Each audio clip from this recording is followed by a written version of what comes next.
mets pas le fond d'écran au début. On enchaîne les fails.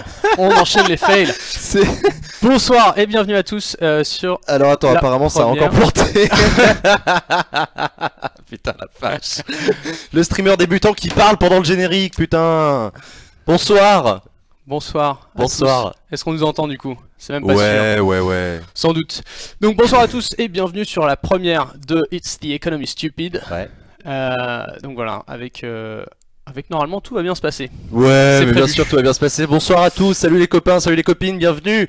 On est sur Acropolis, on est en direct avec Arnaud. Vas-y, voilà. excuse-moi. Et donc du coup, donc pour la première de l'émission, où on va parler pas mal de ce qui va se passer, déjà de vous dire bonsoir à tous, de voir si le concept peut vous plaire, et etc. Donc beaucoup de... Jusqu'à présent, je pense qu'ils sont fans. Discussion, ouais. Ouais, non, c'est la première de l'émission hein, avec Arnaud, c'est un stream d'intro, on va parler de sujets d'actualité économique, mais on va d'abord parler de cette émission avec vous, vous la présenter, vous l'expliquer, vous dire en quoi elle consiste et tout. Enfin, je crois qu'il faut que je me rapproche de toi parce que je couvre une partie du chat. Ouais, c'est dommage. C'est dommage, mais peu t'importe. Bonsoir les produits directs, ouais, bonsoir à tous, en tout cas soyez les bienvenus. Merci beaucoup Twitch Prime qui vient de faire un don de 5 €, bonsoir, vous me connaissez. Alors, voilà. ne pas saisir la blague. Alors, ça commence bien. Du coup, je vais te l'expliquer. Twitch Prime, tu sais ce que c'est Twitch Prime? Non. Il connaît pas Twitch Prime. Non, mais je suis pas un Twitcher moi. Twitch Prime, c'est youtubeur de base. Twitch Prime, c'est quand tu lis ton compte Twitch à ton compte Amazon. Ouais. Tu as le droit à un abonnement gratuit par mois à une chaîne de ton choix. Effectivement. Donc toi, ça te coûte 0, mais la chaîne, ça lui rapporte de l'argent. D'accord. Ok. Voilà. Ça marche. Donc voilà, bref. Bienvenue à ceux qui nous regardent sur YouTube, sur le YouTube de Stupid Economics. Bonjour à vous. Je sais pas s'ils sont nombreux, j'ai pas... Il y en a masse. Il y en a beaucoup. Il y en a masse. Je saurais pas dire. Merci à vous. C'est super cool.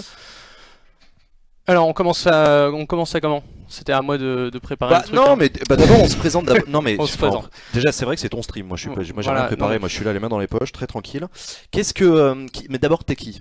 Qui suis-je? Ouais. Donc Arnaud de Stupid Economics, donc tous ceux qui regardent sur YouTube, je pense, me connaissent assez bien pour le coup. Et du coup moi je m'appelle Jean d'Acropolis. Ah voilà. Voilà. Et donc Acropolis, l'émission, on en a déjà parlé, on a fait une petite vidéo de présentation pour expliquer un peu qui est qui. Donc si on fait ce live avec Acropolis, c'est surtout parce que ils savent ce qu'ils font en termes de live.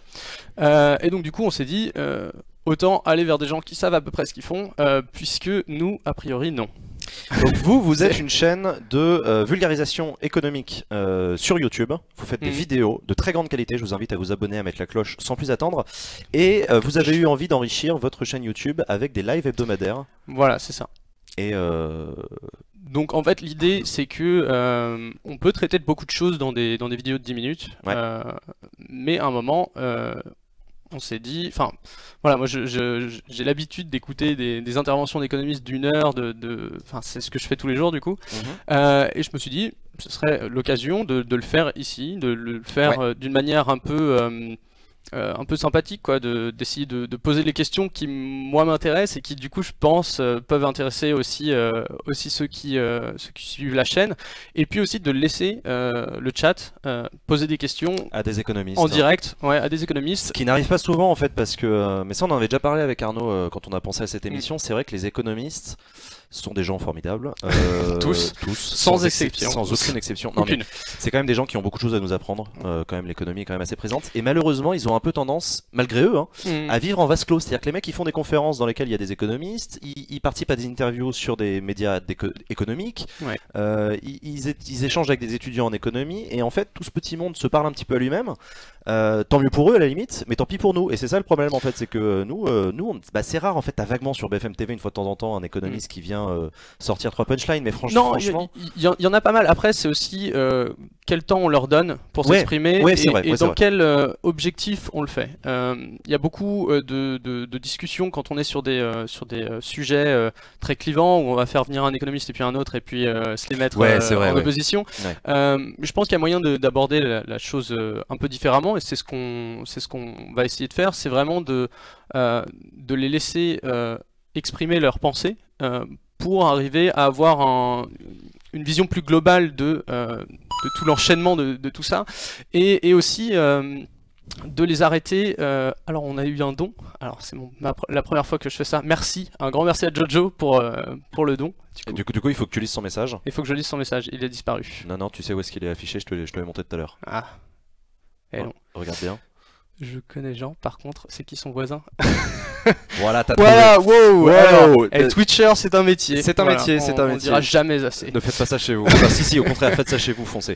Mais bref, okay. Donc, alors, reprends ce que t'étais en train de dire. Ouais, donc du coup, c'est de pouvoir poser des questions sur une période assez longue, donc c'est pour ça le format d'1 heure qui me tient vraiment à cœur pour le coup, pour vraiment arriver à avoir cette pensée, on va dire complexe, qui puisse se dégager, et puis surtout de les arrêter à chaque moment où il y a des sujets qui ne sont pas expliqués. Enfin, si on parle de protectionnisme, c'est de les arrêter et d'expliquer ce que tu veux dire par là, et de parler de l'histoire de l'économie, d'essayer de revenir beaucoup sur l'histoire de l'économie, parce que je pense que c'est vraiment très important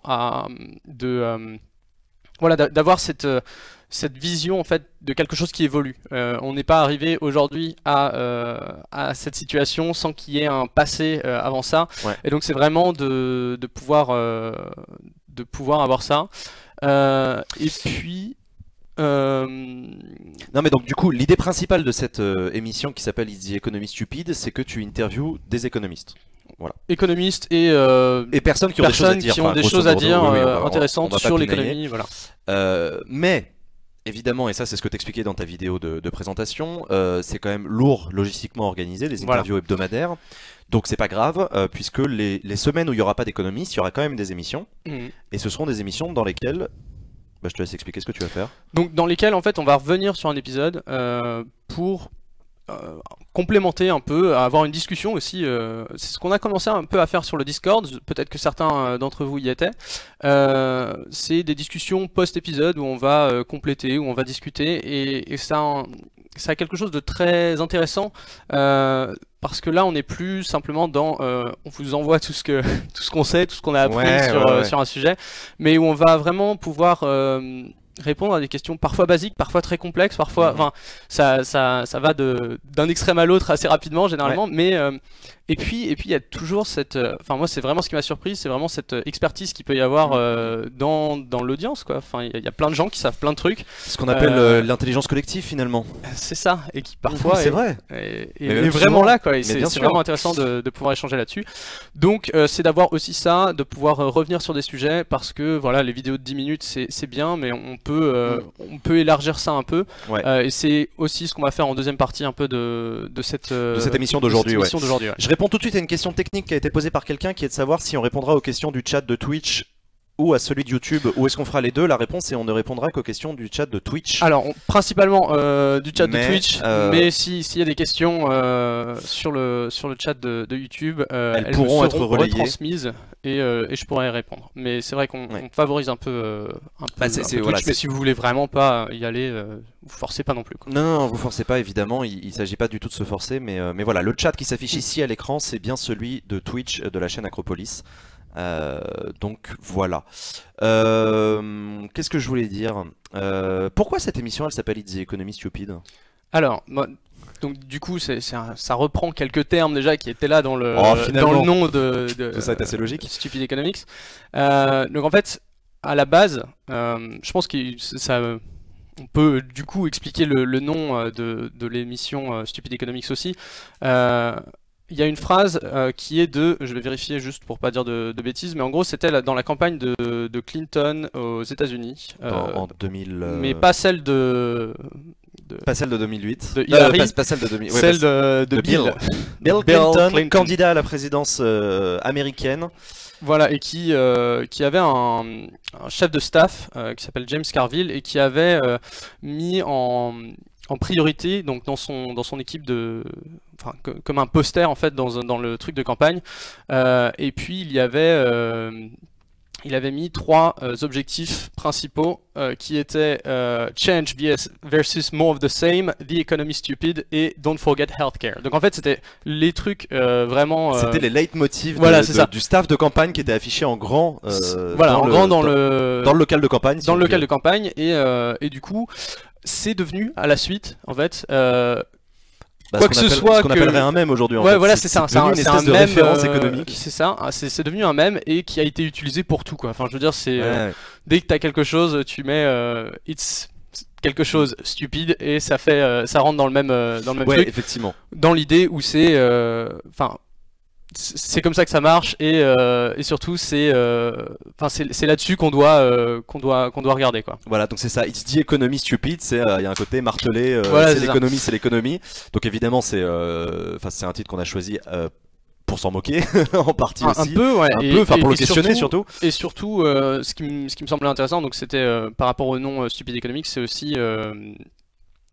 aussi que à la base moi j'ai pas fait d'études d'économie, donc je me voyais vraiment comme quelqu'un de stupide en économie, et j'avais prévu un peu le truc que ça allait durer. Enfin, je me disais, si jamais ça dure, j'aimerais bien me rappeler de ça, de cette stupidité, que je brandis encore aujourd'hui.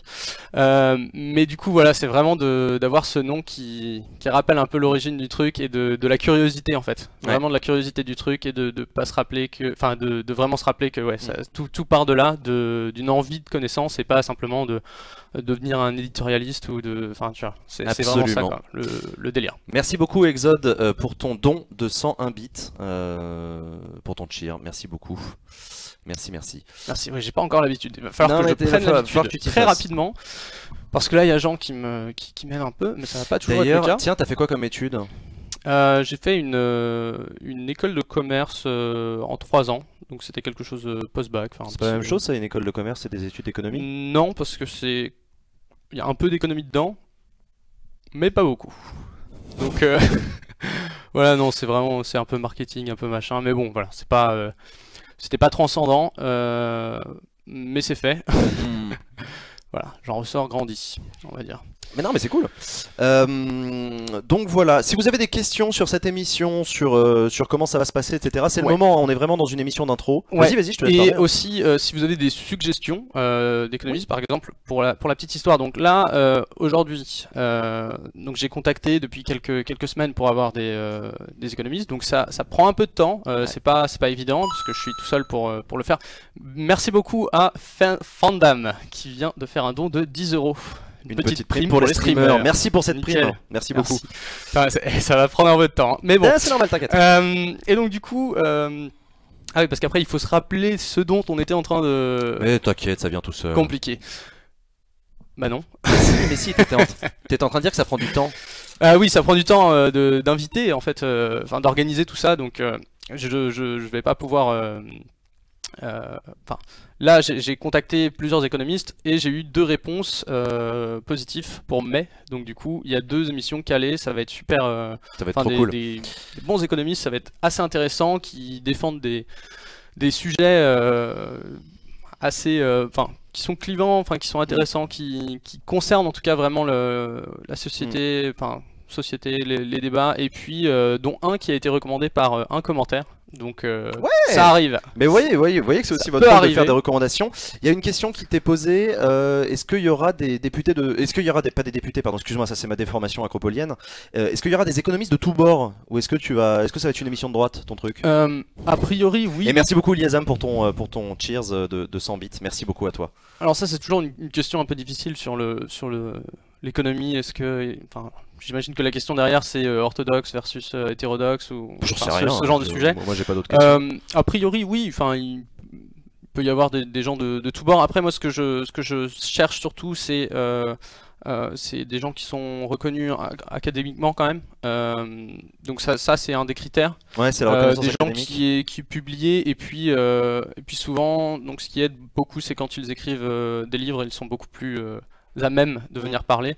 Ceux qui sont vraiment que académiques, généralement c'est un peu dur de les avoir. Donc voilà en gros le positionnement. Donc pas un positionnement dur d'un côté ou de l'autre. C'est vraiment en fonction des sujets. On verra comment ça peut se passer. Voilà. Charles Maurice vient de faire un don de 13,37 € pour ah mais ça défile trop vite, j'ai pas le temps de lire. C'est pas grave, t'inquiète, de toute façon ça s'affiche là. Ah effectivement, The only function of economic forecasting is to make astrology look respectable. Ezra Solomon. Je connaissais pas du tout la quote. Je l'avais déjà entendu en français cette version-là. C'est une Ok. quote. Ouais. Ok. Mais justement, c'est un débat d'ailleurs sur la science économique. Et c'est un débat qui a été abordé par le chat tout à l'heure. Merci beaucoup à toi, Charles Maurice. Merci, oui. N'hésite pas à finir ta phrase avant de remercier les donateurs. Ok. Puis ça te permettra Parce de que là, reprendre vous ta voyez, en pensée. fait, c'est aussi un peu le stage. C'est Je suis ça, en c'est stage c'est ton stage de de streamer. troisième. Il y a une question qui a été posée à plusieurs reprises et que je te pose. Le rapport entre économie et politique. Est-ce qu'on peut parler d'économie sans parler de politique? Est-ce que l'économie est nécessairement politique ou pas? Je pense que oui. Après, En fait, c'est quoi ce que tu entends par économie? Parce qu'il y a un moment où c'est un peu ce sur quoi j'avais essayé de te lancer en parlant d'école de commerce et d'études d'économie. Mais c'est quoi l'économie? En fait, ça relève de quel champ? ça, si tu veux, t'as des gens qui essayent de répondre à cette question depuis Je me très doute. longtemps. Et tu vois, ça, par exemple, ça pourrait faire l'occasion L'objet d'une d'une émission, tu vois.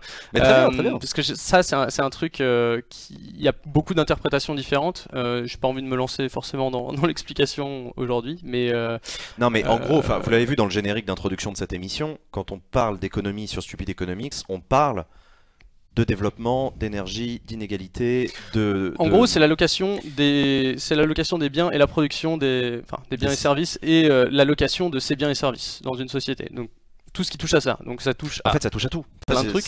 Voilà, donc c'est pour ça on n'est pas c'est pas trop compliqué de trouver des sujets pour le coup, puisque ça touche à beaucoup de choses.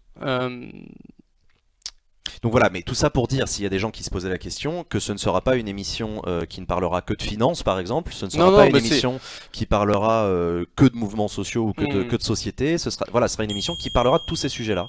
Ouais. Merci beaucoup, DannyMars13, pour ton abonnement. Merci. Donc voilà, donc des interviews d'économistes, si je résume, Ouais. et intercaler des retours sur des épisodes de Stupid Economics pour vous permettre à vous de venir approfondir les sujets que vous abordez. C'est ça. Et sans trop de, sans partir dans des Non, mais sans pression. dans des- c'est juste, voilà, sans pression, mais juste voilà pour discuter un peu de ces sujets-là. Donc c'est ce qu'on va faire un peu après. Est-ce qu'il y a d'autres questions Est-ce qu'il y aura un lien avec les finances publiques, influence sur la loi, tout ça? Bah oui, évidemment, c'est difficile de parler Oui. d'économie sans parler de l'État et de la puissance publique, donc des finances publiques. Forcément. Après, ça c'est en fonction des épisodes, en fonction de Ah bien, tout en ça. fonction Mais des oui, invités, enfin, mais oui, on va parler d'impôts, forcément, oui, et- on va parler de dette, oui, on va parler de la SNCF, oui, on va parler de tout ça. Enfin, ouais, carrément. l'économie, c'est large. Carrément, tout dépendra aussi des invités, de ce qu'ils ont à dire. La Ouais, bien plupart ont traitent Mm. justement de ces sujets-là, donc ça paraît assez compliqué de le faire sans. Est-ce qu'il y aura d'autres guests au-delà des économistes? Ouais, donc oui, il y aura des guests autres que économistes. Des journalistes par exemple qui ont enquêté sur quelque chose qui est très économique. Ouais. Ça arrive assez souvent que ça soit, je sais pas moi, s'il y a un économiste sur les Paradise Papers, ça peut être Ah ouais, ça une peut être interview intéressant, ouais. plus intéressante que de parler avec un économiste. Donc Ouais, c'est vrai. à voir selon les situations, ça peut être intéressant aussi. Est-ce qu'on peut avoir des noms d'invités? Je les garde un peu pour Ouais, bien que ça soit confirmé, tout ça. Ouais, pas, mais ça faut nous comprendre. Enfin, faut comprendre Arnaud, c'est-à-dire que si vous annonce un invité et que l'invité annule à la dernière minute et que Arnaud est obligé de le remplacer Oui. par quelqu'un d'autre, c'est toujours gênant de vous promettre des trucs qu'in fine on peut pas vous montrer. Donc voilà. Voilà. Donc normalement c'est Faites-nous confirmé, confiance. mais voilà, on sait jamais ce qui se passe entre aujourd'hui et demain. Alors, Donc on va éviter une question de trop s'avancer. Desticle, est-ce que le chat pourra cracher sur les invités, sur les interviewés Kappa? Non, non, c'est pas le but. Clairement, si on se fait chier à vous, enfin, si Arnaud se fait chier à vous inviter des économistes, c'est pas pour que les mecs passent un sale quart d'heure. C'est pas non plus pour qu'ils soient comme à la Ouais. maison. Hein. Ici, ils sont là pour transmettre des choses et être questionnés aussi. Heureusement. Merci Gultix pour ton don de 500 bits. Putain, c'est vachement généreux. Merci beaucoup Gultix.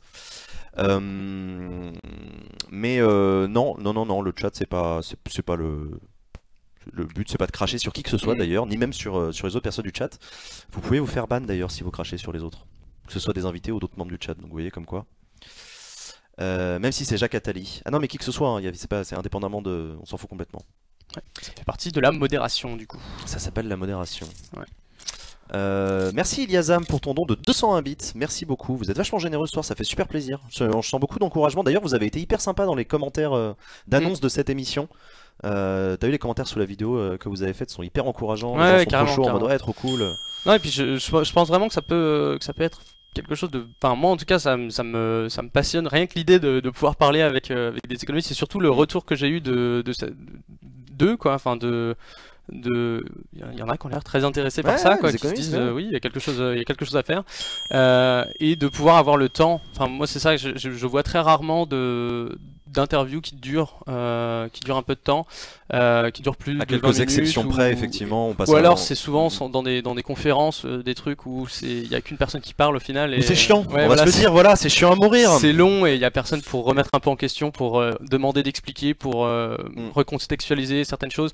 Il y a 2 subs qu'il faut que tu remercies. Donc voilà, ah mon dieu, je te laisse faire. Je vais avoir beaucoup de mal. Donc c'est à chaque fois ici que ça. Alors ne confonds pas les subs et les follow. Ok. Donc merci à Lobo VLK qui s'est subscribe, abonné. Et puis Epic Head qui s'est aussi inscrit. Voilà, c'est tout. C'est tout, très bien.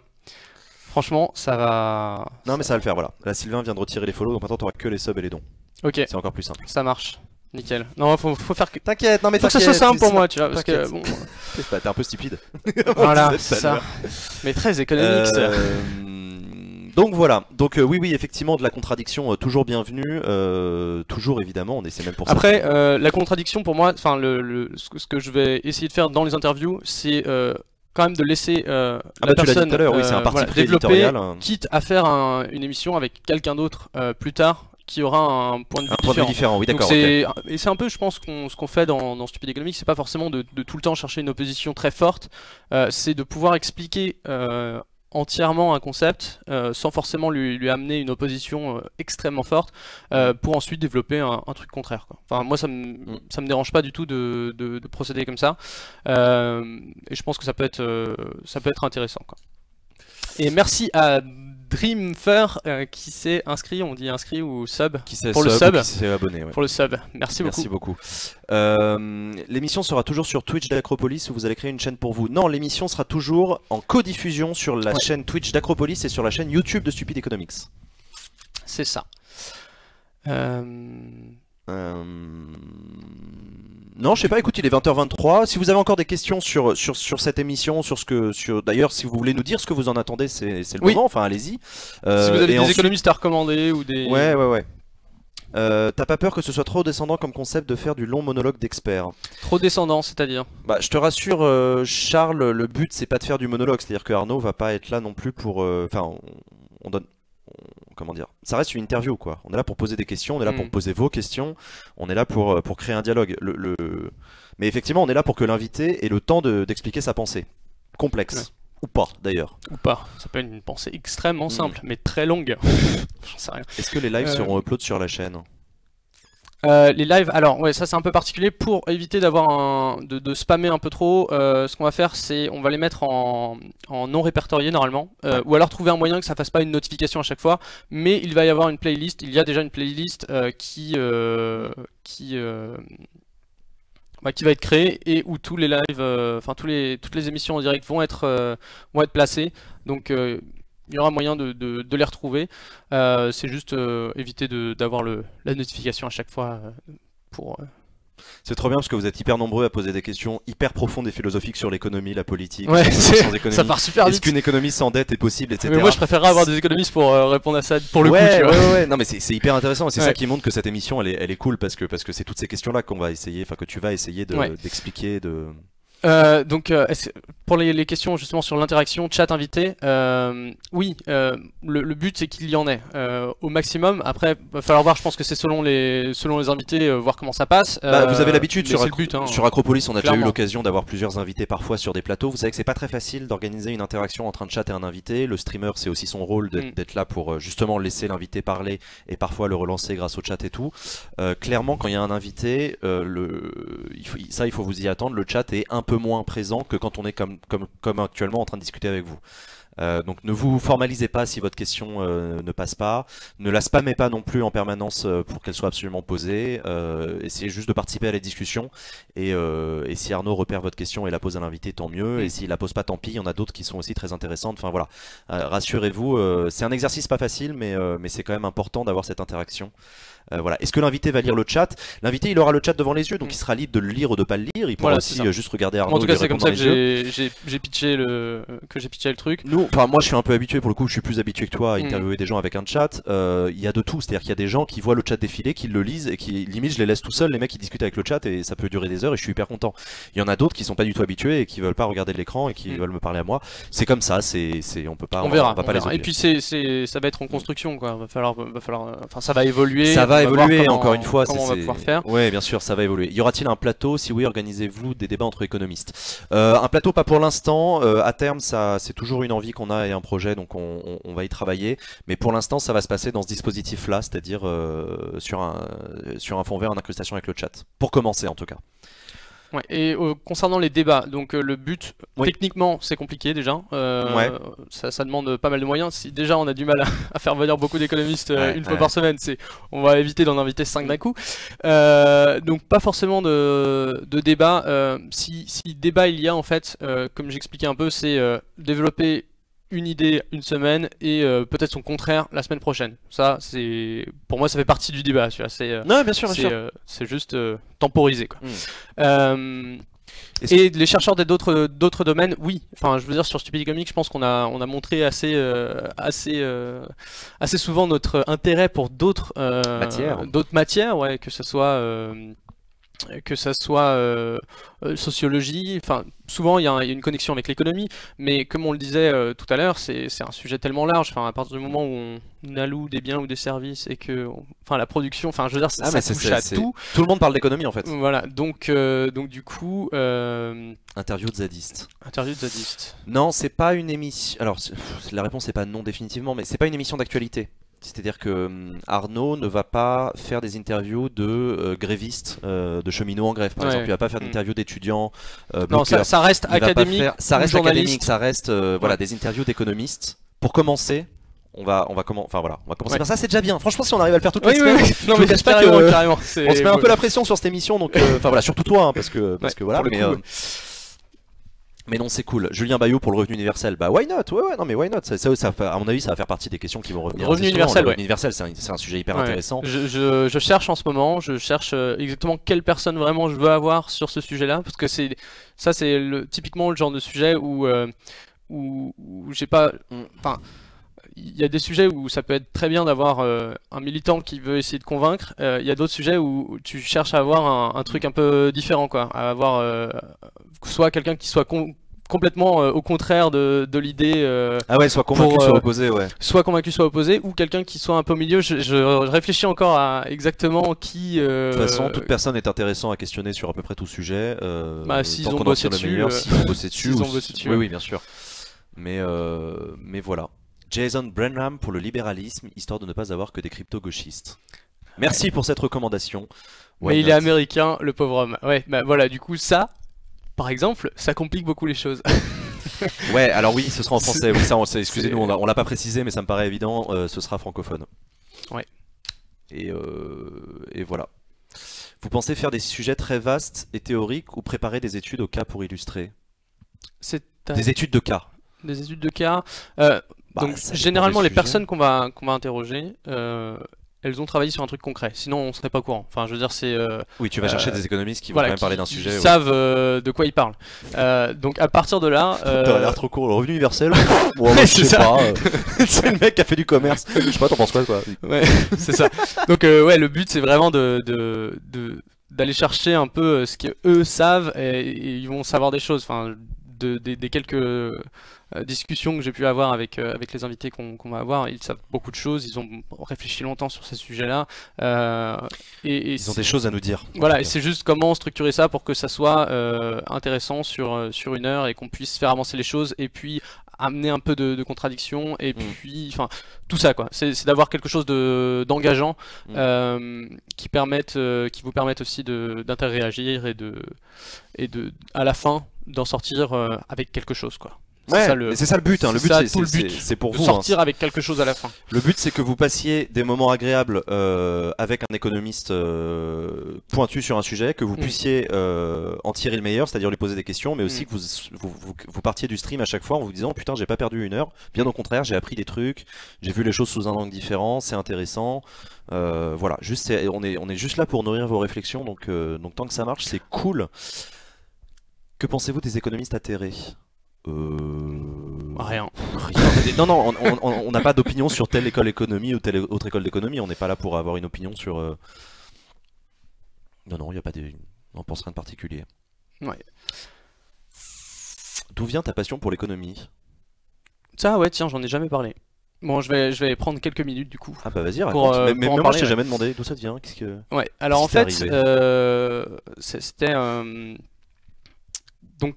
Comme je te l'ai précisé, j'ai pas fait d'études économiques à la base, mais j'avais lu quand même du Adam Smith, des bouquins un peu d'économie, un peu philosophique, un peu pointu, trucs comme ça. Ça m'avait pas mal branché, mais sans plus quoi. Enfin, je suis parti dans un boulot complètement autre, un truc dont on va justement peut-être parler un peu après. Et voilà, c'est juste, je savais que j'avais envie enfin, j'aimais écrire, j'aimais parler de sujets. Et puis je suis tombé sur 2 excellents podcasts que je vous recommande fortement si vous parlez anglais, si vous maîtrisez un peu l'anglais. Il y a Planet Money et Freakonomics qui sont 2 podcasts américains. Donc il y en a un qui s'est produit par NPR qui est National Public Radio et c'est produit c'est la radio publique en fait, qui produit des petits programmes de 20 minutes où c'est pas mal d'enquêtes économiques. Donc ils vont partir par exemple sur ils ont pas mal parlé de l'importation, toutes les problématiques de guerre économique ou alors de commerce international. Ils ont fait plein de trucs super impressionnants, du genre ils ont voulu voir comment ça marchait le commerce, enfin pas le commerce mais le marché de l'espace. Donc du coup ils ont été construire leur petit satellite, ils ont été voir comment ils pouvaient l'envoyer et ils ont envoyé un satellite Planet Money dans l'espace quoi, et en t'expliquant à chaque fois chaque partie de. Donc on redit les noms des 2 podcasts qui t'ont vachement inspiré. Donc Planet Money et donc ça c'est celui dont je viens que je viens de décrire, qui est très très intéressant. Enfin moi c'est vraiment la référence que j'ai en termes de journalisme économique. D'apprendre en fait en parlant de sujets concrets quoi, et ça c'est vraiment super intéressant. Et ensuite il y a Freakonomics où c'est un journaliste et un économiste qui discutent pendant 1 heure sur des sujets très variés. Ils ont écrit des bouquins aussi qui sont très connus, et il y a toujours des sujets un peu particuliers avec une certaine patte. Et puis mais ces 2 programmes là ils partagent quelque chose et c'est vraiment ça que j'ai voulu faire avec Stupid Economics, c'est de développer quelque chose sur la curiosité, enfin d'être juste curieux de l'économie, de pas être là pour vendre un programme économique particulier. Enfin chacun a ses opinions, moi aussi, mais voilà, c'est juste Internet est grand et chacun a sa place, et toi en tout cas la mission que tu te donnes c'est de susciter la curiosité économique. C'est juste moi je suis très curieux sur ces sujets-là en tout cas. Les autres sujets j'en ai rien à faire, mais je suis très curieux là-dessus, et du coup voilà, j'ai envie de partager un peu ce truc-là. Voilà, il y a le lien qui est en train de passer pour merci NPR, beaucoup Omodo, Money. Merci beaucoup Fanny d'avoir mis le lien. Vous êtes nombreux à poser des questions, c'est cool. Il y a quelqu'un qui demandait est-ce que tu connais la BD Economics? Ouais, c'est très bon, très cool. Très ça permet de bien saisir assez rapidement l'évolution de l'économie. Et ça, je pense que c'est un truc très important. On va y revenir. T'en parlais de l'histoire, l'importance de l'histoire. Dans les interviews, c'est super important l'histoire. Enfin, moi, c'est aussi comme ça en partie que je suis venu là-dedans, quoi. C'est de voir l'évolution des idées qui est juste hallucinante, quoi. Enfin, c'est ce qu'on pense aujourd'hui comme c'est un truc factuel, quoi.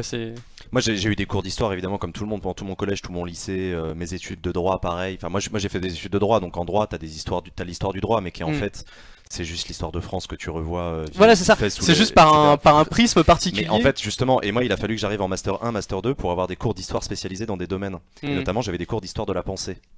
Et c'est mais putain de fascinant. Et c'est ce jour-là que j'ai compris l'intérêt de l'histoire, quand on a arrêté de me raconter un roman et qu'on a commencé à m'expliquer qu'en fait l'histoire c'est la science des mouvements. Ouais. C'est la science des mouvements et des mouvements de pensée. Et l'histoire de la pensée, moi j'ai des souvenirs de cours d'histoire de la pensée où j'hallucinais tellement c'était génial de voir comment du Moyen-Âge à la Renaissance, la philosophie a évolué en Occident. Enfin, et tu comprends du coup des mouvements que tu pensais figés jusqu'à présent parce qu'on t'avait jamais expliqué qu'en fait on est passé de l'un à l'autre, que tout ce qu'on a autour de nous en fait ne vient pas de nulle part, mais oui, que tout est construit en fait. Tout est construit. Ça c'est une idée vraiment. Et donc je suis assez d'accord avec toi, ouais, c'est vraiment cool quoi. Et du coup, c'est écrit par des journalistes économiques avec des connaissances. Si tu parles d'économics, c'est simplifié. Économics, c'est une BD, hein, je rappelle. Ouais, c'est une BD, c'est de la vulgarisation. Ça permet quand même de retracer, ça retrace quand même bien les courants. Après, oui, il y a forcément tellement de détails qui sont passés, c'est pas passé sous silence, mais c'est juste, enfin voilà. Il a un nombre de cases, il doit faire rentrer des trucs dans ces cases. Au bout d'un moment, c'est hyper difficile d'essayer de vulgariser de l'économie en BD. C'est un pari, mais qui du coup est assez réussi effectivement par cette BD. Voilà. Je la recommande. Hein. Après voilà, encore une fois, faut pas être l'homme d'un livre. Et du coup, c'est beau ce que tu dis, putain. Ouais. Et du coup, oui, il y a forcément des biais comme dans toute production culturelle. Évidemment, bien sûr. Donc bien sûr. les varier, mais c'est un bon point d'entrée en tout cas pour. C'est pas grave. En ce qui me concerne en tout cas. Bon, chers amis, je pense qu'on a plutôt fait le tour de cette émission et de ce qui va vous attendre pour les prochaines semaines. Ça va, tu te sens à l'aise avec le chat, les dons, les subs, etc. Honnêtement, non, mais de toute façon, est-ce que j'ai vraiment le choix? Non. Voilà. Donc ça va régler la question. T'inquiète pas, ils te mordront pas, bien au contraire, tu verras, ils sont très sympas. Ouais. On a quand même prévu un petit sujet aujourd'hui pour discuter tous les deux, parce qu'on voulait pas faire juste un live d'introduction, on va quand même parler un petit peu d'économie et d'un truc assez actuel. Du coup oui, attends, je suis un peu enrubanné dans mon câble. Alors, donc du coup moi ce que j'avais envie de parler et pour illustrer un peu ce qu'on va pouvoir faire dans les émissions de suivi d'épisodes. Donc j'avais envie de revenir sur l'épisode qu'on avait fait sur Adpocalypse, les plateformes. Adpocalypse, ouais. En ce moment ça bouge énormément du coup. Il y a quelque chose que j'ai dit qui se sont dans l'épisode qui se sont c'est pas vérifié parce que c'était connu déjà depuis longtemps et du coup ça commence vraiment à rentrer dans le débat public de manière assez importante, surtout aux États-Unis, mais en Europe c'est plus diffus. C'est juste qu'aux États-Unis là ils ont eu un gros choc en se rendant compte, ah oui effectivement les plateformes c'est pas ce qu'on pensait.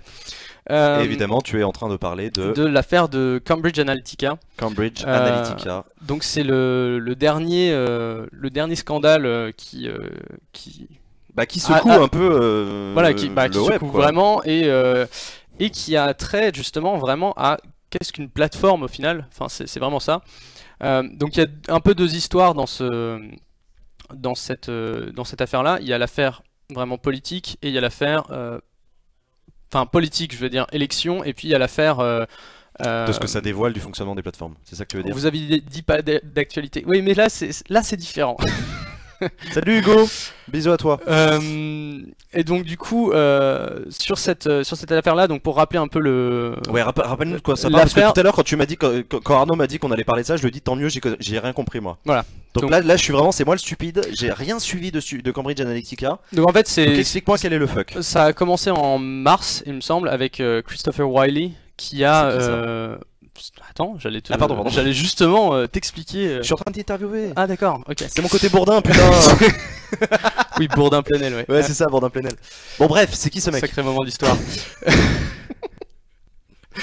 Donc Christopher Wiley, c'est un lanceur d'alerte, donc c'est quelqu'un qu'on reconnaît assez facilement. Il a les cheveux d'une couleur assez particulière. T'as dû le voir passer forcément. Très probablement, ouais. Et qui du coup a révélé que son entreprise Cambridge Analytica avait utilisé plein de données de Facebook qu'ils avaient récupérées plus ou moins légalement, plutôt illégalement d'ailleurs, pour les utiliser dans la campagne présidentielle de 2016 aux États-Unis. Donc en gros c'est tout un délire en fait, tu dois connaître ça très bien pour le coup. Dans toutes les campagnes tu as une espèce de team, une équipe qui est chargée de profiler, de comprendre un peu l'audience, t'as peut-être des exemples de partis politiques qui font ça aujourd'hui. Dans le cas d'une campagne électorale, ce qu'on appelle le staff d'un candidat, c'est beaucoup de monde.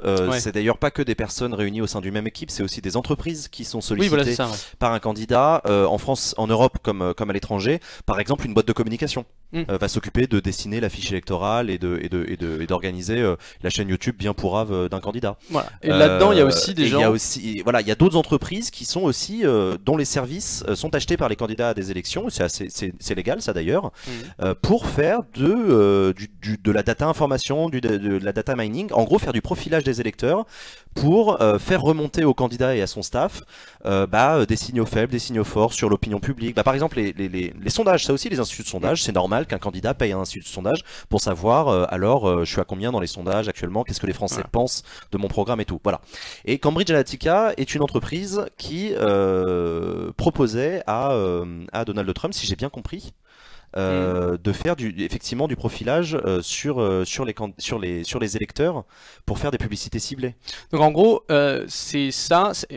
Ça va un peu plus loin que ça pour le coup, parce que c'est principalement ça. Mais en gros, l'idée, c'est il y avait tout un délire, enfin il y a toujours tout un délire qui est partagé entre la publicité et la politique. C'est en gros le profilage sociologique, quoi. D'accord. Socio-démographique, quoi, un truc comme ça. Et l'idée, c'est que voilà, comme tu disais, on peut faire en fait un profil type d'une personne, savoir comment lui parler, comment quels sujets lui sont chers. Et en fait, cette entreprise, ce qu'elle permettait, c'était déjà d'avoir ça, avec les données qu'ils avaient récupérées sur Facebook, donc c'est 87 millions d'utilisateurs, donc ça fait quand même pas mal de gens, et sur Facebook, il y a quand même énormément de données, donc ça leur a permis de créer leur petit algorithme qui isolait en fait les signaux faibles, et donc du coup, ils ont pu créer des profils et faire passer des messages uniquement à ces personnes-là. Après, le truc, et comme à chaque fois quand on parle de ce sujet-là, c'est que on n'a aucune idée de si ça marche ou pas, quoi. Enfin, je veux dire, c'est vraiment le truc, c'est un peu du, c'est un peu du maraboutisme du marketing en fait. C'est un peu du maraboutisme électoral, ouais. Il y a très peu d'études qui vont dire oui, cette personne-là a changé d'avis parce qu'on lui a parlé comme ça. Enfin, ça, c'est un peu plus compliqué que ça, quand même. Une opinion qui se forge, ce qu'il faut comprendre, c'est qu'effectivement, voilà, tu as utilisé la bonne expression, une opinion qui se forge. Une campagne électorale, c'est une grande compétition entre candidats sur un marché, entre guillemets, et le mot est assez moche, mais sur un marché qu'on appelle les électeurs. Et le but, c'est de gagner le plus de parts de marché pour faire le plus de voix dans les urnes à la fin. C'est ça le but du jeu. Et donc, du coup, dans ce jeu-là, il y a cette pratique qui, effectivement, vous le dites sur le chat depuis tout à l'heure, n'est pas nouvelle. Ah non, c'est pas nouveau. C'est pour ça que ça se fait en France, ça se fait aux États-Unis, Obama l'avait fait avant, etc. Là, la différence, c'est qu'apparemment cette entreprise, c'est que les données ont été récupérées d'une elle a chouré des données. Alors il y a deux choses. Elle a chouré des données à des utilisateurs sans qu'ils sachent, mais ça tu nous le préciseras exactement. On est sur un délit a priori, en tout cas une violation des règles de Facebook. Et ensuite, elle a qu'est-ce que je voulais dire? En fait, c'est vraiment, il y a les deux côtés. Et justement, pour répondre à Canine Caméléon, qui dit très justement, c'est qu'il y a des histoires de corruption avec cette entreprise-là. Donc ça, c'est vraiment, en fait, c'est ça. Cambridge Analytica, c'est vraiment un peu le pire de ce qu'on peut faire en termes de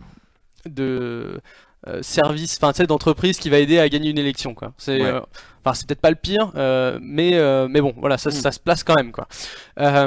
Mais il y a une autre affaire dans ce truc-là, et c'est vraiment la réaction en fait du public américain et des législateurs américains qui du coup se sont dit, ok, là on a pris conscience. On est allé trop loin. On a pris conscience au niveau des plateformes, et c'est ça qui est vraiment intéressant. Et c'est ça qui est vraiment intéressant sur cette affaire-là, parce que du coup ils ont demandé en fait à Mark Zuckerberg de venir de venir je sais pas exactement le terme, mais ils ont fait une audition, c'était quand même un peu vénère, hein, de discuter. Viens, on va parler. Donc c'était devant la Chambre des représentants et le Sénat américain. Donc si vous avez vu les vidéos où on le voit, c'est assez drôle d'ailleurs.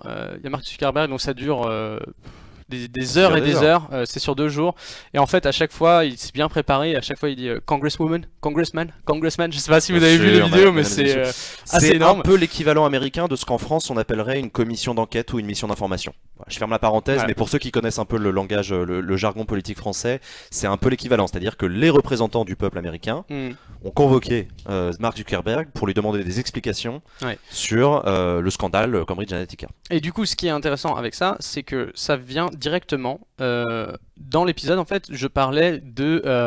donc il y avait même la quote exacte de Mark Zuckerberg qui disait nous ne sommes pas un média, on est une entreprise de technologie. De technologie, oui. Et ça, c'est vraiment le truc qui est fondamental dans cette affaire-là. C'est justement là, les sénateurs, les personnes du Congrès sont en train de dire... Ouais. En fait, c'est ça qui est génial, c'est qu'effectivement, c'est là où on est vraiment dans le. En fait, ce qui est génial avec ce scandale de Cambridge Analytica, c'est qu'il pose la question de l'identité des plateformes. Et effectivement, Mark Zuckerberg, il se défend en disant mais nous, on est juste des technos en fait. Voilà. On ne fait qu'une techno. On est limite des mécaniciens. C'est ça. On est des mécaniciens, on est des ingénieurs, on donne des outils et le monde, on offre ça au monde en fait. Et on n'est pas. Et ce que ça veut dire, c'est on n'est pas responsable de ce que le monde en fait. Voilà. Et en fait, ce qui commence à faire son chemin dans la tête des congressmen américains, c'est ouais, mais en fait non. En fait non. En fait non. Et surtout, de foutre de la gueule. Que ça date de. Enfin, je veux dire, dans les milieux un peu plus tech, cette idée-là, elle remonte à longtemps, quoi. Enfin, je veux dire, quand tu regardes ce qui s'est passé, donc c'était en Turquie, en Russie, au Mexique, il y a plein d'histoires à ce niveau-là, tu vois, de gens qui utilisent la plateforme pour de manière assez violente. Souvent, c'est un peu lié au gouvernement, ça peut être des fermes de trolls, ça peut être des trucs de bots, mais en gros, c'est pour supprimer en fait une contestation. Donc, il y a l'histoire du Mexique, par exemple, où il y avait un mouvement qui s'appelle Ya Me Cansa. Ça me fatigue, c'est l'histoire des 43 personnes qui ont été assassinées, l'horreur par les cartels de drogue. Voilà, c'est ça, cartels de drogue avec un mix d'affaires de gouvernement derrière. Ouais. Et ça, en fait, derrière, il y a eu l'utilisation de Twitter. Donc les gens se mobilisent sur Twitter pour dire il y en a assez, quoi. Ouais. Et derrière, t'as on sait pas trop qui, apparemment c'est quand même vraiment gouvernemental. Enfin, t'as plusieurs articles, Amnesty International qui a l'air de se bouger pas mal là-dessus, et puis des chercheurs qui ont un peu étudié ça, et qui disent, en fait, ils sont en train de, en utilisant cette non-ingérence de la plateforme, enfin tu vois, de dire la plateforme, utilisez-la comme vous voulez. En fait, ils vont utiliser ça et ils vont avoir utiliser les quelques limites qu'il y a sur les plateformes de manière à créer des armées de bots qui vont en fait associer les termes de la révolte avec des contenus pornographiques ou des contenus illégaux sur la plateforme. Et en fait, ça va associer le terme, par exemple, avec comment dire, enfin tu vois, le Ya Me Cansa, le hashtag. Ouais. Dès que tu vas le poster, il devient, enfin il s'efface, quoi, il est banni du truc, quoi, il est déclaré comme non safe ou un truc comme ça. Et du coup il y a eu toute une explosion de Ya Me Cansa 1, Ya Me Cansa 2, tu vois, pour à chaque fois aller au-delà du truc, quoi. D'accord. Et t'as une autre histoire, c'est Facebook en Birmanie, Myanmar. Ouais, Birmanie, ouais. Ouais, où il y a enfin, tu vois, il y a une déclaration du mec qui gère le feed de Facebook. Ouais. Avec les musulmans, les Rohingyas qui ont été décimés. Ouais, et surtout sur l'organisation qui se passe pas mal sur Facebook, où il y a un génocide en ce moment, tu vois, qui est un peu organisé sur Facebook, quoi. Et donc du coup, tu vois, c'est. Enfin, là, on rigole un peu, mais on en rigole parce que c'est pas drôle du tout, justement. C'est que ça devient difficile d'expliquer. On est juste des technos, on est juste des gentils ingénieurs neutres. En fait, on est neutres, c'est ça que ça veut dire. On est neutres, enfin, c'est pas notre responsabilité. À partir du moment où ton outil est utilisé. Donc du coup, voilà, tout ça, ce que je voulais dire, c'est que tout ça, c'est pas une idée nouvelle. Enfin là, on parle les histoires au Mexique, là c'était en 2014, donc il y avait déjà énormément de signes que ça venait. Ouais. Sauf que ça a traîné. Et pourquoi ça a explosé avec Cambridge Analytica alors? Parce qu'en fait, il y avait énormément de retard. Par exemple, en Europe, il y a un truc qui s'appelle, c'est le RGDP. RGPD. Protection des données. Ah oui, PD. Registre général de protection des données, c'est ça? Voilà, c'est ça. Et donc du coup, en Europe, il y a quand même une position, mais tu connais peut-être ce sujet-là, du coup, un peu? Pas plus que ça, je t'avoue, mais effectivement, en Europe... en tout cas, il y a déjà une prise de conscience politique. Il y a une volonté politique. Il y a une volonté politique en Europe qui n'est pas du tout la même. Et ça s'explique assez bien par des critères économiques, en fait. C'est que les entreprises sont pas basées en Europe, et donc du coup il y a beaucoup moins d'emplois, de taxes, enfin tu vois. En gros, ce que tu es en train d'expliquer, c'est que il existe des mécanismes très imparfait, très probablement, en Europe, de régulation. Et surtout, il commence à se mettre en place. C'est assez récent. C'est normal que ça prenne du temps. Enfin, et la raison les États-Unis sont en train de se poser la question de savoir s'ils voudraient pas mettre ça en place chez eux. Mais c'est surtout qu'ils ont pris énormément de retard. Il y a encore des questions. Règlement, pardon, c'est pas un registre, c'est un règlement général ouais, excusez-moi. Donc ils sont. Non, mais en fait, tu dis en retard, c'est déjà un point de vue parce que je crois que les membres du Congrès américain sont en train de se poser la question de savoir s'ils vont vers un modèle à l'européenne où il y a en fait une régulation. Ça c'est la grosse question étatique, en ce moment. Ou s'ils restent sur un modèle à l'américaine, d'espèce de neutralité, de marché libre et de Facebook qui est libre de. Voilà, et c'est aussi et ça c'est. Enfin, je veux dire, il y a quelques temps. Il y avait un truc aux États-Unis qui était assez fort, c'était Mark Zuckerberg président quoi. Donc il y avait cette idée de. Ah oui, c'est vrai, putain. Oui, tu vois, au moment où on parlait de il y a un moment. Candidat, ouais, non mais il y a pas si longtemps que ça quoi. Vraiment pas longtemps.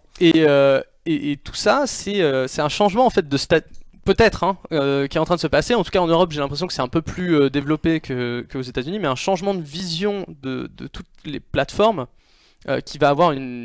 qui pourrait avoir une incidence, en tout cas en termes de régulation, en termes de tout ce qu'on peut y faire, en termes de économique aussi, parce qu'aujourd'hui on parle quand même des entreprises en valeur boursière, c'est ce que je disais dans l'épisode, qui sont parmi les plus grandes.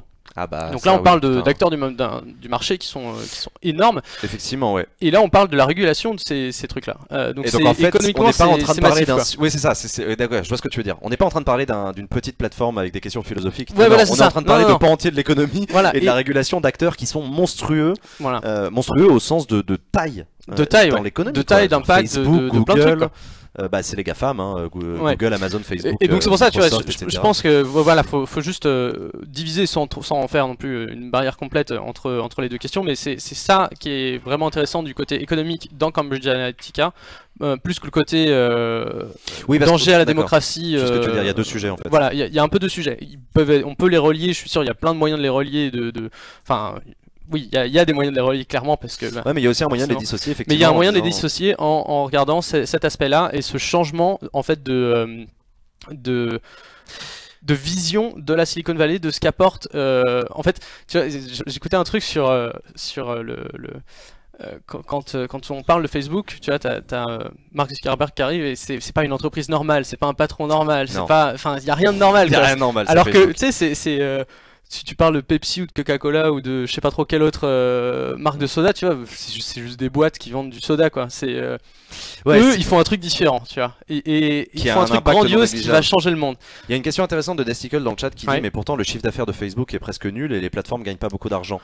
Non, c'est pas presque nul. En termes d'entreprise, j'ai plus les chiffres en fait, du coup, mais c'est les leaders quand même de la publicité et plus simplement sur internet. Enfin je veux dire la publicité sur internet et la publicité ailleurs, enfin oui en physique presse ou quoi que ce soit, ça se fait complètement bouffer par le numérique et c'est normal. Non mais il passe du temps quoi. Il n'y a pas que le chiffre d'affaires qui compte, il y a aussi la cotation en bourse qui est quand même non négligeable parce qu'il y a quand même beaucoup d'investissements qui sont faits dans ces boîtes là. Et puis technologiquement l'emprise que ça a sur les communications, sur enfin je veux dire quand tu vois tout ce que ça implique en cascade sur des trucs qui sont liés à ces services là. Nous on est des médias sur internet, que ce soit Stupid Economics ou Acropolis, qu'on le veuille ou non, on dépend de ces grandes plateformes. Oui, c'est ça. On dépend d'Amazon parce que c'est Amazon. L'environnement informationnel, l'environnement informationnel et puis même l'environnement économique. Dire, si demain YouTube et Twitch sont offline, on aura l'air con.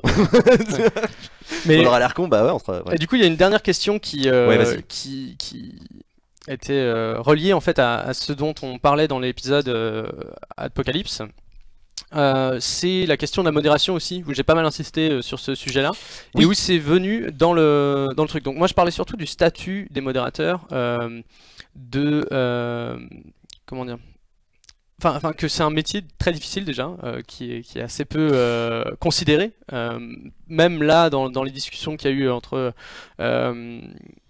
Facebook, enfin dans tous les trucs du congrès, j'ai pas vu ça trop. Après c'était très long donc j'ai pas tout regardé, désolé.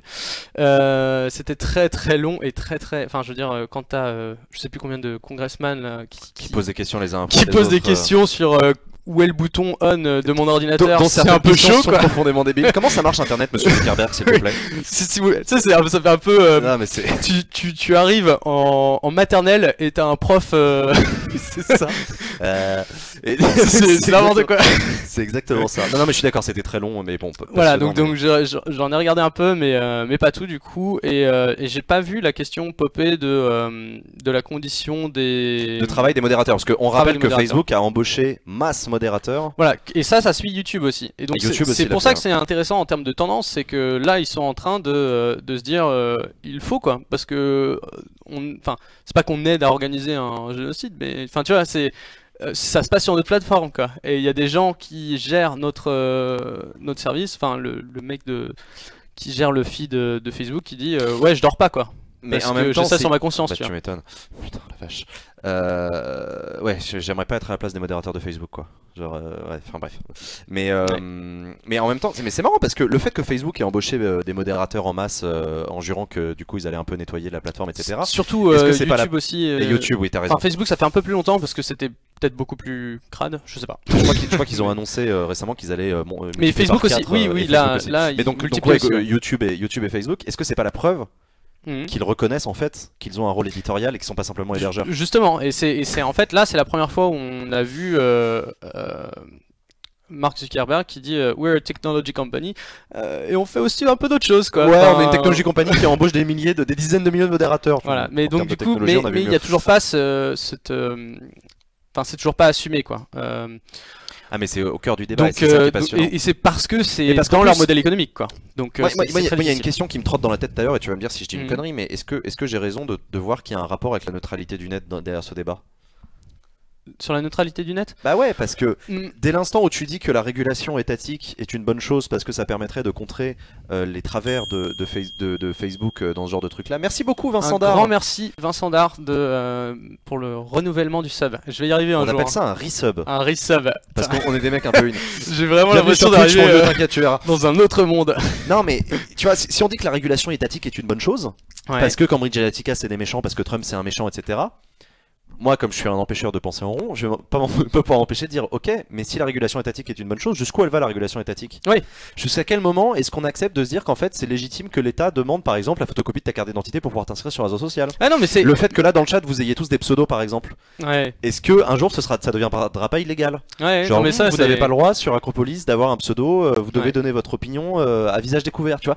Moi ça me pose enfin je peux pas m'empêcher de voir les limites de ce que non mais clairement que c'est un mais progrès, c'est juste que là on était vraiment dans une situation où il y avait aucune régulation, une absence totale, et on voit un peu, c'est pas, on a vu ce que ça a donné avec Cambridge Analytica, mais un peu quand même, tu vois, enfin là c'était une faute en fait d'une entreprise qui a grandi extrêmement vite et qui n'avait aucune, enfin tu vois, où la régulation n'a pas suivi avec l'importance en fait de la boîte, parce que au début oui, quand t'as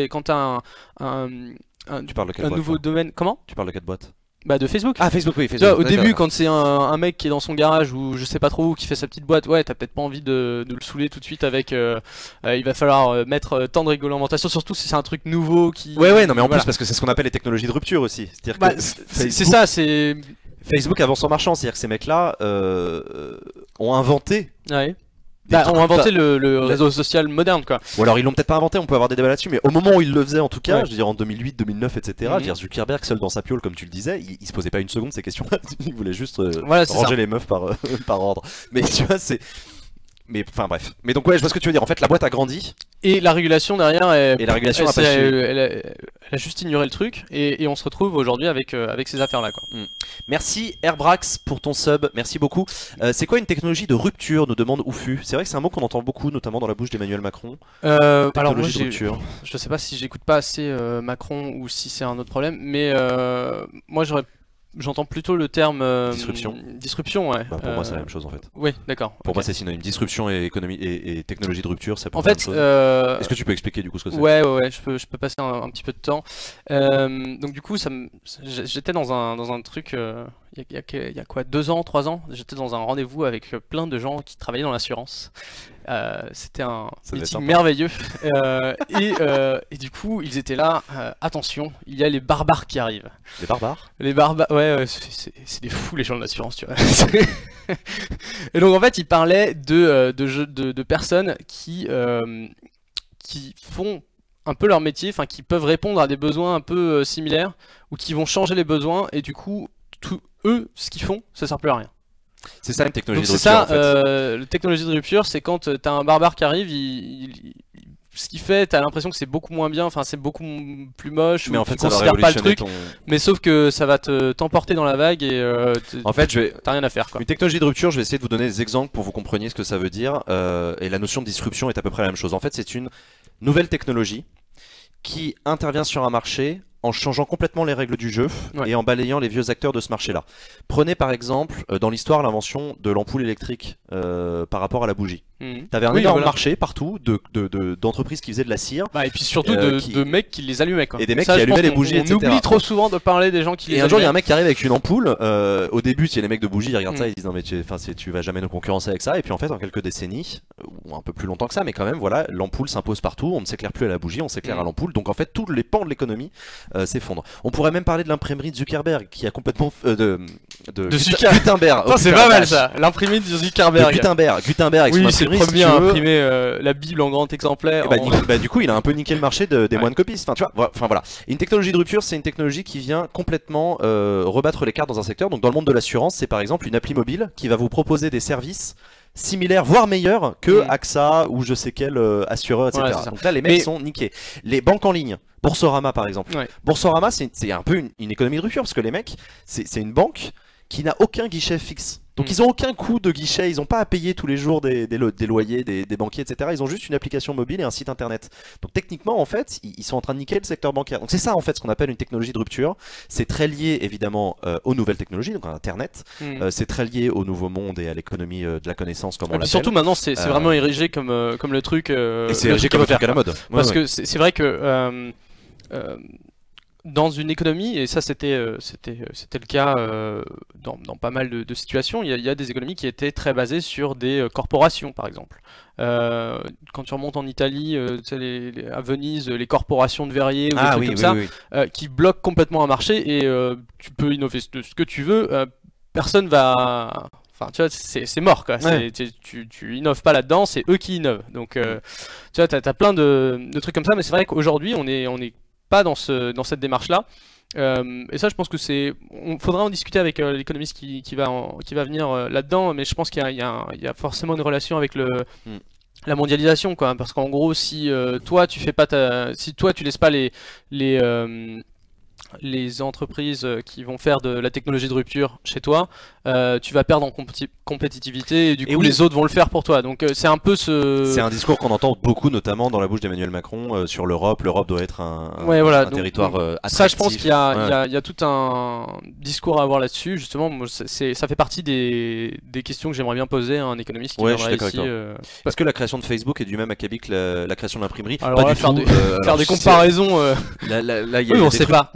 Non, mais il y a des trucs pas comparables. Une seconde, effectivement, c'est pas comparable. On sait pas. Ceci étant, Facebook a quand même changé le visage de tout un pan de l'économie d'internet, et comme tu l'as dit, est devenu leader dans la publicité. Je veux dire, le nombre de boîtes qui ont fermé parce que Facebook s'est imposé.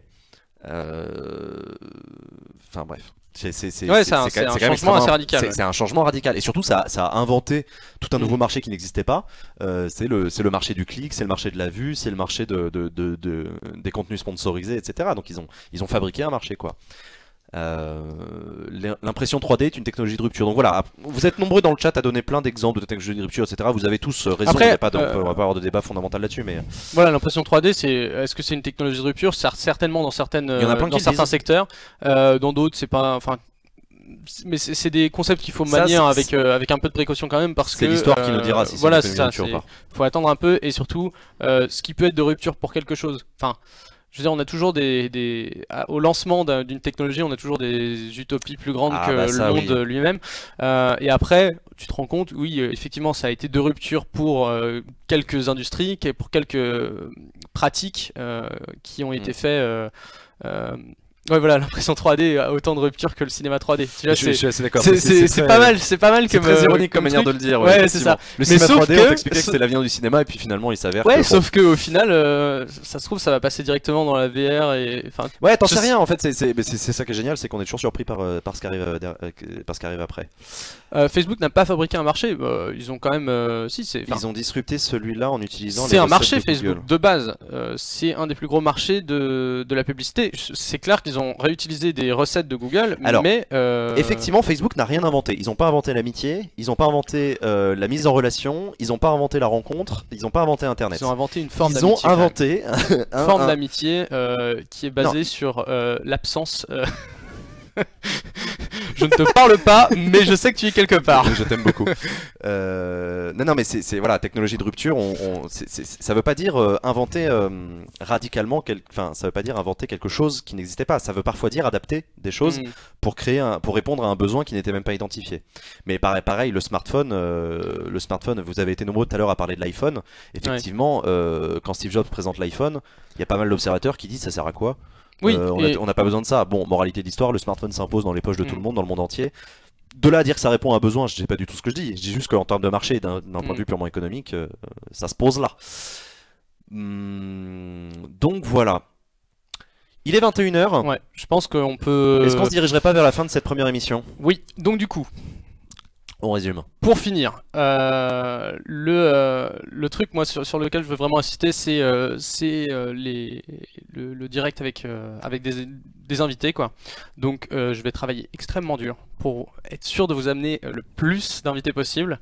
Donc là pour l'instant comme je vous avais dit 2 personnes en mai qui sont à peu près sûres. Je vais essayer d'en avoir pour avril. Je vais essayer d'en avoir le plus possible, des gens intéressants qui vont parler de sujets sur lesquels enfin, voilà, sur lesquels on peut parler, mais je pense que ça va être beaucoup plus pertinent d'avoir quelqu'un qui a vraiment bossé sur le sujet pendant assez longtemps. Donc j'espère que ça va vous plaire. N'hésitez pas à faire des retours quand on va avoir ce premier interview. Vous pouvez envoyer que ce soit des mails, en chat, en quoi que ce soit. N'hésitez pas à faire des retours. On va prendre le temps de lire ça, de prendre ça en compte pour faire évoluer le format vers quelque chose qui soit qui vous plaise. Qui ait une valeur ajoutée pour parler en termes de. En termes économiques, ah, putain c'est beau ça comme conclusion. Écoutez, on essaye de maximiser la VR. Ouais, c'est ça. On va créer du PIB, on va faire de la valeur ajoutée. Ne vous inquiétez pas, on est dessus. C'est une promesse. On va disrupter sa mère.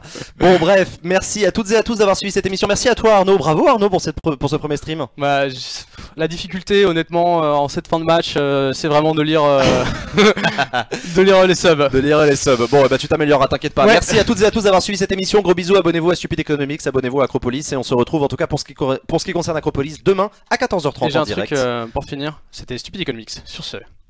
Attends, il faut que je clique au bon moment. Ah oui, c'est bon.